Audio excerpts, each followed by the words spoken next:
도로가 사방팔방으로 통해 있어 교통이 편리한 상태.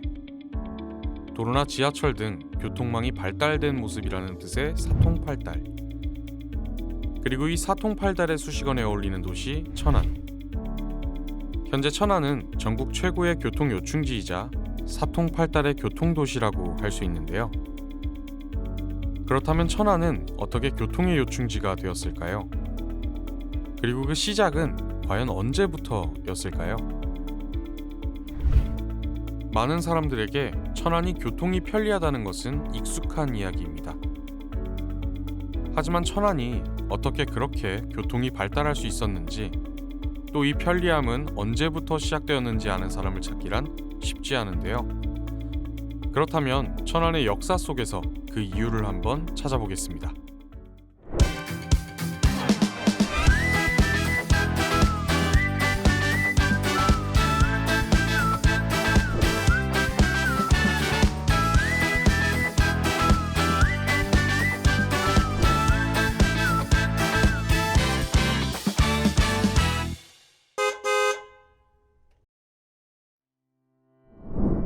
가장 살기 좋은 고장이라는 뜻의 도솔이라는 옛 이름으로 불렸던 천안은 시간이 지나 하늘 아래 제일 편하다는 의미의 천하대안이라는 단어에서 유래되어 오늘날의 이름을 가지게 되었는데요.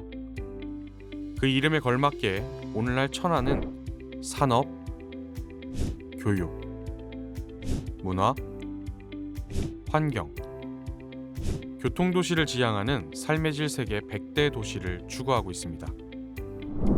그렇다면 천안이 교통도시가 된 것은 언제부터였을까요? 이를 알기 위해서는 우선 고려시대로 거슬러 올라가야 합니다.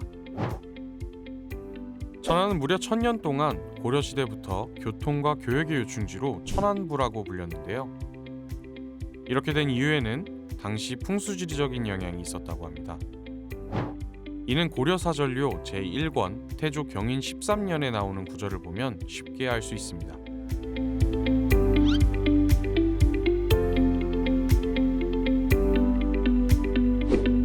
이렇듯 고려 문헌을 살펴보면 태조산에서 바라보는 천안의 왕자산성이 흡사 왕자를 닮았다는 구절을 볼 수 있고, 5마리 용이 구슬을 다투는 형국을 가졌다라는 의미의 오룡쟁주지세라고 불렸던 사실 또한 찾아볼 수 있습니다. 풍수지리가 중요시되던 시기에 그 가치를 인정받은 천안. 그렇다면 천안이 교통의 요충지가 된 이유는 단지 풍수지리적 배경이 좋아서일까요? 사실 천안이 정말 교통의 요충지가 될 수 있었던 이유는 따로 있습니다. 바로 지리적 이점 때문인데요. 천안은 지리적인 측면에서 교통이 발달하기 굉장히 중요한 이점을 가지고 있습니다. 천안을 중심으로 지도를 살펴보면 동쪽으로는 충북 진천과 청주, 북쪽으로는 경기 안성, 평택, 남쪽으로는 행정구역인 연기군과 공주군, 그리고 서쪽에 서해안을 끼고 있는 아산과 접하고 있는 것을 알 수 있습니다.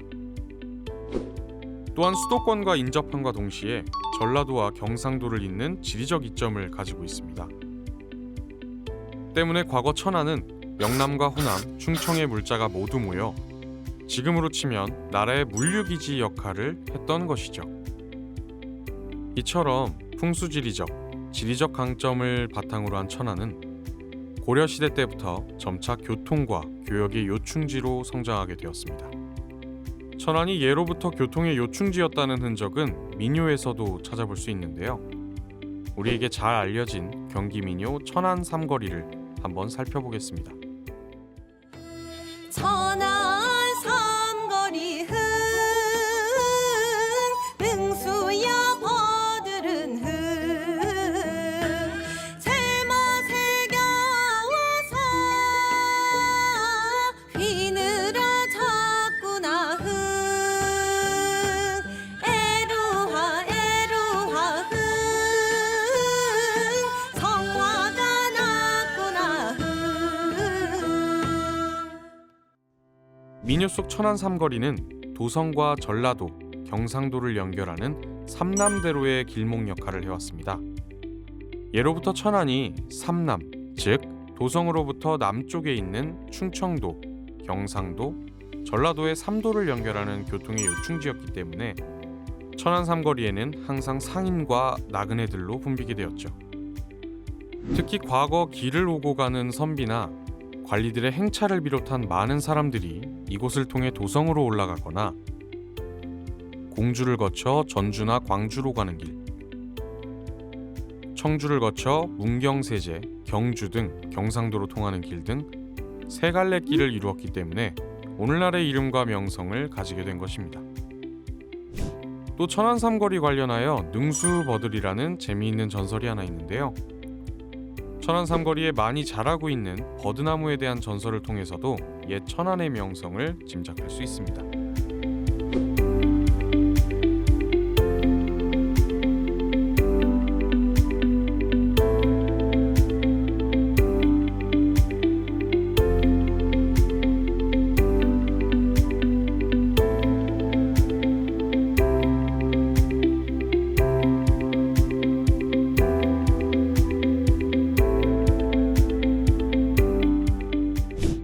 천안 삼거리에는 버드나무가 많이 있습니다. 이는 능소의 아버지가 딸과 헤어질 때 꽂은 지팡이가 자라서 퍼졌기 때문이라고 하는데요. 그래서 이 버드나무들을 능소버들 혹은 능수버들이라고 부르게 되었다는 이야기입니다. 우리는 이 전설을 보면 그 당시 교통이 불편했던 시대임에도 불구하고 다양한 지역 사람들의 인연이 담겨있는 아주 활발한 거리였다는 것을 짐작할 수 있습니다. 물론 시간이 흘러 천안 삼거리는 사거리가 되었고 삼거리라고 불렸던 자리에 초등학교가 들어서면서 그 의미는 퇴색되었지만 여러 도로들이 들어서면서 현재까지도 천안 삼거리라는 이름에 걸맞는 역할을 충실히 수행하고 있습니다. 과거부터 교통의 요충지 역할을 해왔던 천안. 근대에는 철도와 도로가 추가로 들어서면서 더욱더 큰 역할을 해내고 있는데요. 먼저 경부선이 지나가면서 우리나라의 튼튼한 철도 교통의 요지를 형성하고 있고요. 전라, 호남선이 남북으로, 장항선이 동서로 이어져 있어 사실상 우리나라의 철도 척추라고 불릴 만큼 발달된 교통을 볼 수 있습니다. 철도와 더불어 중요한 육로들도 천안을 교차하고 있는데요. 전라남도 목포시부터 평안북도 신의주까지 있는 대한민국의 종축국도인 1번 국도와 더불어 전라남도 강진군에서 시작하여 충청남도 천안시에 이르는 대한민국 남북측 국도 23번 국도, 충청남도 당진시에서 경상북도 영덕군까지 국토를 동서로 관통하는 34번 국도, 이외에도 21번 국도, 43번 국도, 628번 지방도까지 다양한 도로들이 천안을 통하며 마음만 먹는다면 천안에선 어디든 편하게 이동할 수 있습니다. 고속도로도 빼놓을 수 없겠죠. 경부고속도로, 논산 천안고속도로가 천안을 중심으로 생기게 되었고 이를 바탕으로 천안이 상업도시로서 성장하는 기반을 마련할 수 있었다고 합니다. 고려시대부터 근대까지 천년의 역사를 가지고 있는 한국 교통의 요충지 천안. 오늘날까지도 천안은 지난 1000년을 넘어 미래의 1000년까지 그 명성을 이어갈 수 있도록 많은 사람들이 노력하고 발전해 나가고 있습니다. 지금까지 천안의 역사를 살펴봤는데요. 어떠신가요?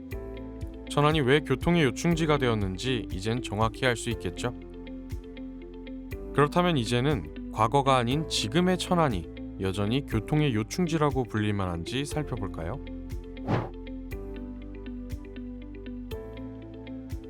오늘날 천안은 앞에서 봤던 철도의 역사를 바탕으로 광역교통망을 형성하고 있는데요.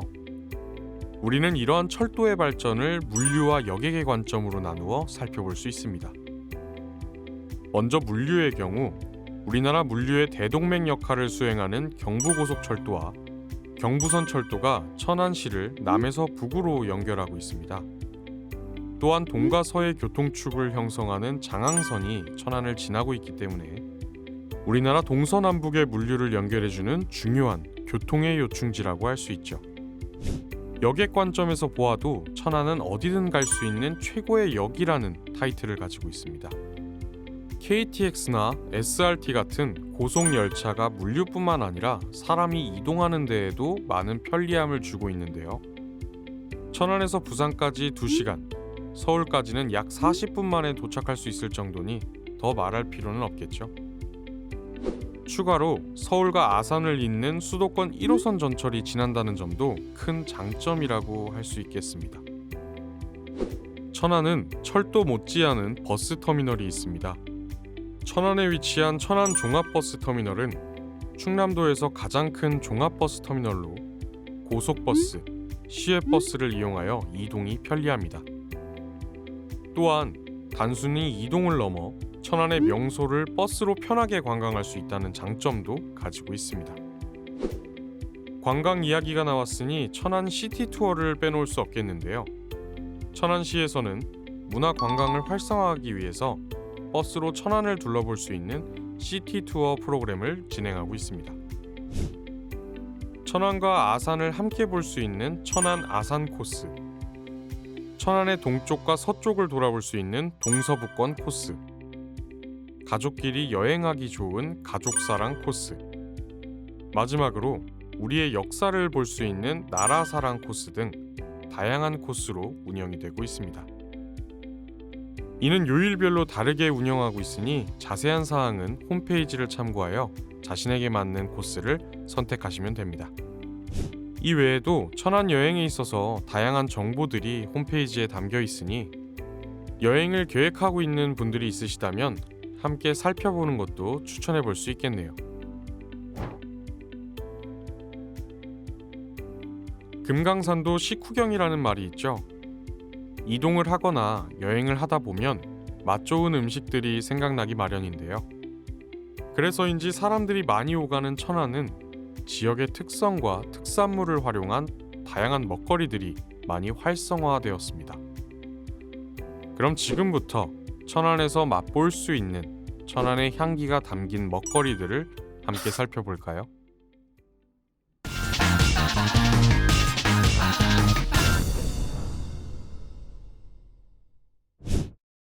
천안에서 즐길 수 있는 특산 먹거리, 그 첫 번째는 바로 도토리묵 요리입니다.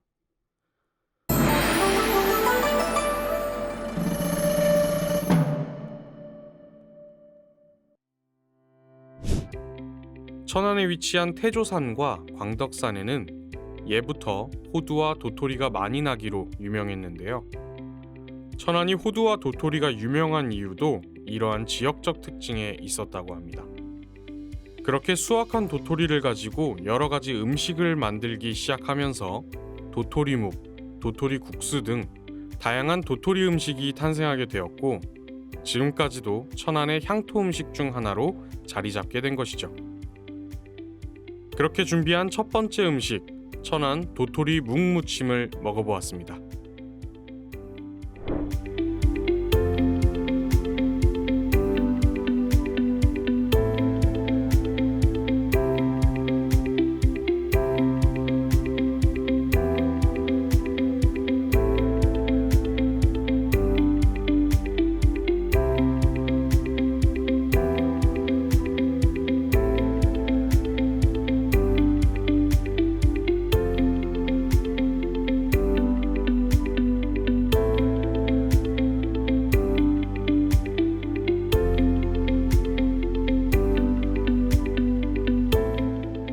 먹으면서 각자 평가를 한 번씩 해보았습니다. 첫 번째 시식평은 다른 도토리묵에 비해 도토리 함량이 많다는 느낌을 받았다는 의견이 있었고요. 도토리묵 식감이 쫄깃쫄깃하고 맛있었다는 의견과 함께 이전에 먹었던 묵보다 조금 쓴맛이 더 많이 느껴졌는데 이 맛이 호불호가 갈릴 수도 있을 것 같다는 얘기가 있었습니다. 천안에서 즐길 수 있는 특산 먹거리, 그 두 번째는 바로 병천 순대입니다.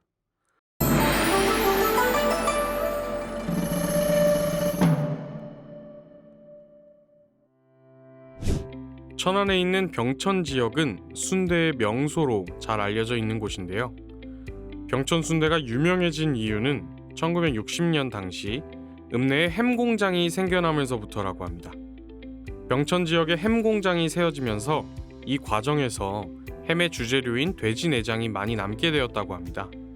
사람들은 이 남은 돼지 내장을 활용하여 순대를 만들기 시작했고, 이후 순대국밥집이 하나 둘 늘어나기 시작하면서 자연스레 병천 순대 골목이 형성되었습니다. 현재는 병천 순대 상호를 사용하는 업소가 전국 1000여 곳이 넘는다고 하니 그 맛과 인기가 보장된 천안의 대표 먹거리라고 할 수 있겠죠. 천안, 병천 지역의 역사가 담긴 음식 병천 순대, 저희가 한번 먹어보았습니다.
일단 확실히 다른 일반 순대에 비해 맛이 다채롭다는 의견이 있었는데요.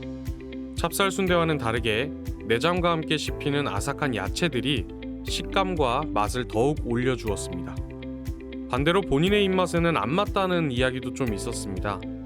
우리에게 익숙한 찹쌀 순대의 쫄깃한 식감을 기대했던 사람들에겐 조금 낯설 수 있는 그런 맛이었고, 내장을 잘 먹지 못하는 사람들의 취향엔 맞지 않을 수도 있다 라는 의견이 있었습니다.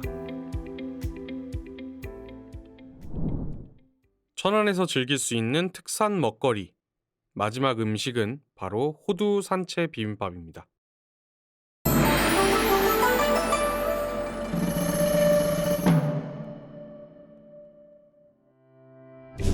천안의 특산품이 호두라는 사실은 많은 사람들이 알고 있을 텐데요. 호두 산채 비빔밥은 그 호두와 함께 천안 전통 음식인 빠금장이 어우러진 지역 특산 음식입니다. 빠금장은 메주를 빻아서 담갔다 라는 의미를 담은 천안의 전통장이라고 할 수 있는데요. 천안 지역만의 제조 방식을 이용하여 일반 된장보다 짠맛이 덜하고 유산균은 200배가 더 많은 전통 건강식품이라고 합니다. 천안의 명물인 호두와 빠금장이 함께 어우러진 호두 산채 비빔밥, 한번 먹어보도록 하겠습니다.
중간중간 오독오독 씹히는 호두가 먹는 재미를 준다는 의견이 대부분이었는데요.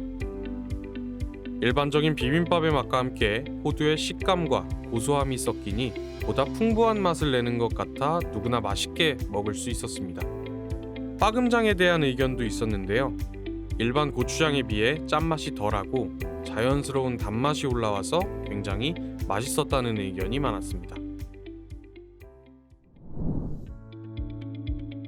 오늘은 천안이 교통의 요충지가 될 수밖에 없었던 역사부터 지금까지의 이야기들, 그리고 이러한 교통을 이용해 먹을 수 있는 먹거리들까지 천안의 다양한 정보들을 알아보았습니다. 여러분들도 혹시라도 이동을 하다가 천안을 거쳐가게 되신다면 한번 들러보는 것도 좋은 추억이 될 수 있겠죠?